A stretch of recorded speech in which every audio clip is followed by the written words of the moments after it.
Hello guys, कैसे हैं आप सभी बेटा। एक बार फिर स्वागत है आपका आपके YouTube channel Gautam Thakur classes में। और लास्ट क्लास बेटा जो हमने पढ़ा था वो पढ़ा था ट्रेडिंग अकाउंट फाइनेंस स्टेटमेंट्स में। आज के क्लास में बेटा हम सीखने जा रहे हैं trading account, profit and loss account and balancing, यानी कि complete final account. After that we will take adjustments in next lecture. तो आज हम स्टार्ट करते हैं बेटा फाइनल अकाउंट। सो हमने बेटा लास्ट क्लास में देखा था trading and profit and loss account मैं बना रहा हूँ। यहाँ पे हमने देखा था opening stock, purchases, purchase returns, direct expenses, gross profit, हमारा बैलेंसिंग फिगर आया था, सेल्स रिटर्न्स, क्लोजिंग स्टॉक। अब यहाँ पर बेटा हमारे पास या तो ग्रॉस लॉस आएगा या फिर हमारे पास क्या आएगा, ग्रॉस प्रॉफिट। तो हम ग्रॉस प्रॉफिट आएगा ट्रांसफर कर देंगे credit side of profit and loss account. तो ये बेटा मेरा ग्रॉस प्रॉफिट हो गया। इसके साथ साथ अगर हमारा कोई बड़ा ग्रॉस लॉस आता है तो उसको हम ट्रांसफर कर देंगे debit side of profit and loss account. Okay, तो सर ये हमारा ग्रॉस प्रॉफिट आ गया, ये हमारा ग्रॉस लॉस आ गया, ये हमारा क्या आ गया बेटा, ग्रॉस लॉस। तो ग्रॉस लॉस डेबिट साइड चला गया, ग्रॉस प्रॉफिट क्रेडिट साइड। वैसे भी all expenditure and losses are debit और incomes and revenues are credit. अब यहाँ पर बेटा हमें क्या करना है, कुछ एक्सपेंसेस लिखने हैं जो एक्सपेंसेस होते हैं इनडायरेक्ट नेचर के। एक्सपेंसेस कैसे होते हैं बेटा, इनडायरेक्ट नेचर के या फिर ऑपरेटिंग एक्सपेंसेस। ऐसे खर्चे कहाँ ट्रांसफर होंगे, क्रेडिट साइड ऑफ आपकी क्या आ जाएंगी, इनडायरेक्ट इनकम। अब इनडायरेक्ट इनकम बेटा आपकी कहाँ आ जाएंगी, क्रेडिट साइड, और इनडायरेक्ट एक्सपेंसेस कहाँ आ जाएंगी, debit side of P&L account. इसके साथ साथ आपको या तो क्या होगा, प्रॉफिट होगा, या क्या होगा बेटा, लॉस। तो या तो आपके पास आएगा नेट प्रॉफिट या फिर क्या आएगा बेटा, नेट लॉस। तो net profit and net loss को हम कहाँ ऐड करेंगे, अपनी कैपिटल अकाउंट में। तो जैसा कि बेटा बैलेंस शीट की बात करें उससे पहले हमने कंप्लीट किया अपना trading, P&L and balance sheet. अब हम बात करते हैं बेटा प्रॉफिट आया, लॉस आया, ग्रॉस प्रॉफिट ट्रांसफर हो गया P&L अकाउंट में, ग्रॉस लॉस ट्रांसफर हो गया, कुछ एक्सपेंसेस हो गए, कुछ इनकम्स हो गई। अब यहाँ पर हम क्या कर रहे हैं, कैपिटल की बात कर रहे हैं। तो बिजनेस में आपने सीखी थी अकाउंटिंग इक्वेशन, जो हमारी असेट्स होती हैं वो किसकी इक्वल होती है बेटा, सर कैपिटल प्लस लायबिलिटीज की होती है। सर ये तो हमें बड़े अच्छे से पता है, कैसी कैसी बातें करते हैं आप। तो देखो बेटा liabilities plus capital is equal to assets आएगी। तो हमारे पास कुछ कैपिटल है और उस कैपिटल में मैंने कुछ एडिशनल कैपिटल को ऐड कर दिया। ओके सर, इफ एनी, अगर होगी तो ठीक है, अदरवाइज कोई दिक्कत ही नहीं है। उसके बाद सर मैंने इसमें प्लस किया अपना नेट प्रॉफिट, इफ एनी। तो सर नेट प्रॉफिट कहाँ से मिल जाएगा हमें, प्रॉफिट एंड लॉस अकाउंट से। सर मैं लेस कर दूंगा इसमें से ड्राइंग्स, ठीक है बेटा। और मैं सर इसमें से क्या ऐड कर दूंगा, नेट प्रॉफिट और नेट लॉस को सर मैं क्या कर दूंगा, इसमें से माइनस कर दूंगा। नेट लॉस को क्या कर दूंगा सर मैं माइनस, और ये मेरा नेट अमाउंट चला गया अमाउंट कॉलम में। इसके अलावा हमारे पास जो भी कोई बड़ा असेट्स हैं उन असेट्स को हम लिखेंगे, जैसे कि कुछ हमारे पास फिक्स असेट्स होती हैं, मशीनरी, बिल्डिंग, फर्नीचर,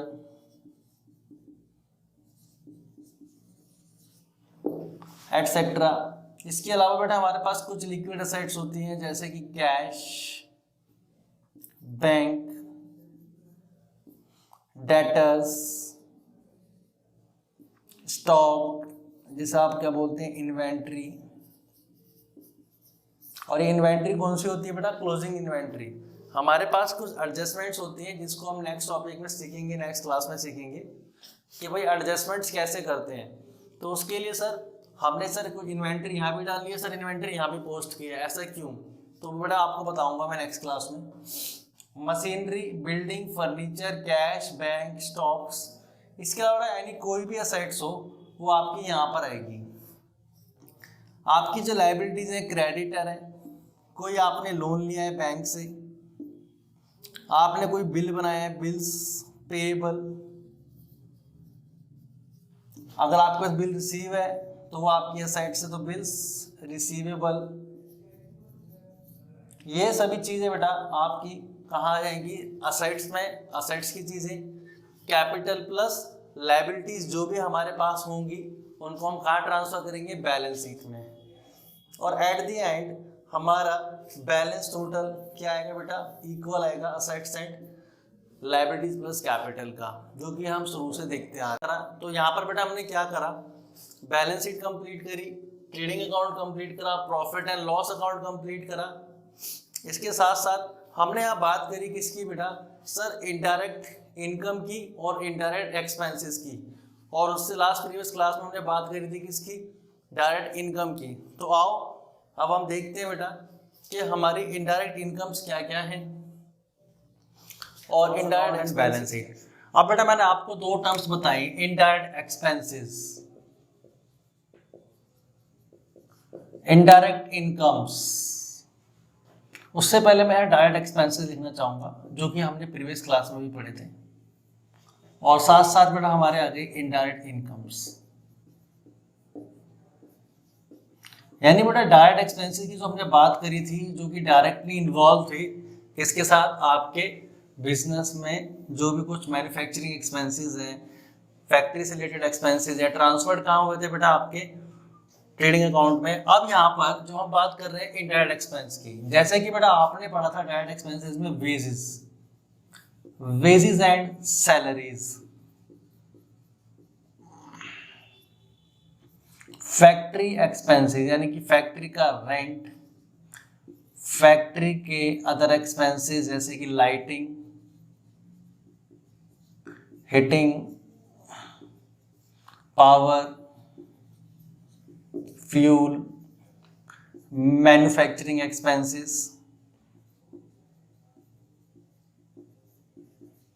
इसके साथ साथ बेटा हमने पढ़ा था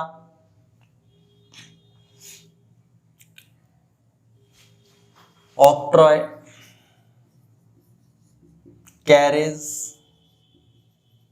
या कैरेज इनवर्ट्स, फ्रेट या फ्रेट इनवर्ट्स। तो इस टाइप के बेटा हमने खर्चे कहाँ पर देखे थे, अपने डायरेक्ट एक्सपेंसेस में देखे थे। अब यहाँ पर बेटा इनडायरेक्ट इनकम है, तो इनडायरेक्ट इनकम माने जो प्रोडक्ट आपका बन के तैयार हो गया है उसके लिए आप क्या कर रहे हो, अपने गुड्स को सोल्ड करने के लिए कुछ अलग से भी खर्चे करने पड़ते हैं, और उसके लिए बेटा मैंने एक अलग से एक ऑफिस ले लिया। तो उस ऑफिस में क्या पे कर रहा हूँ, ऑफिस का रेंट, वहां के एम्प्लॉयज को मैं क्या दे रहा हूँ बेटा, सैलरी। वर्ड हो सकता है सैलरी एंड वेजेस भी हो सकता है, ठीक है बेटा।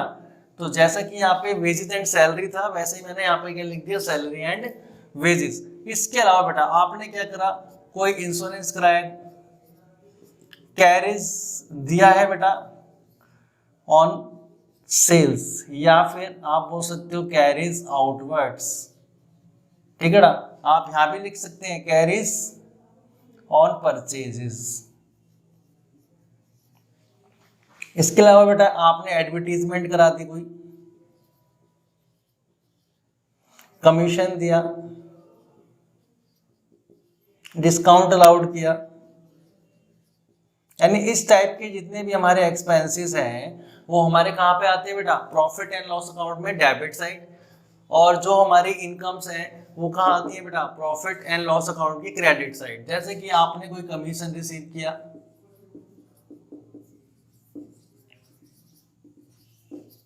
डिस्काउंट रिसीव हो गया आपको, कहीं से आपको रेंट रिसीव हो रहा है, इस टाइप की इनकम बेटा हमारी क्या होंगी, इनडायरेक्ट इनकम। यानी कि वो गुड्स को सेल निकल के नहीं आ रही, उसके अलावा किसी और तरीके से हमें क्या है, रिसीव हो रही है, तो वो इनडायरेक्टली इनकम हो जाएंगी। ये हमारे डायरेक्ट एक्सपेंस हो गए, ये हमारे इनडायरेक्ट एक्सपेंस हो गए। और जैसे कि बेटा हम सेल कर रहे हैं, तो सेल किसका कर रहे हैं, प्रोडक्ट का, तो वो प्रोडक्ट से सेल जो हो रही है वो हमारी क्या है बेटा, सर वो हमारी है डायरेक्ट इनकम। तो ये था बेटा हमारा क्या, इस चैप्टर में trading account, profit and loss account, balance sheet, direct expenses, indirect incomes. Next topic में बेटा हम करेंगे, वो करेंगे फाइनल अकाउंट की एडजस्टमेंट्स को स्टार्ट। जब तक के लिए आप हमारी वीडियो को देखते रहिए, लाइक कीजिए, सब्सक्राइब कीजिए, अपने फ्रेंड के साथ शेयर कीजिए, नेक्स्ट टॉपिक में मिलते हैं हम फाइनल अकाउंट की एडजस्टमेंट के साथ। जब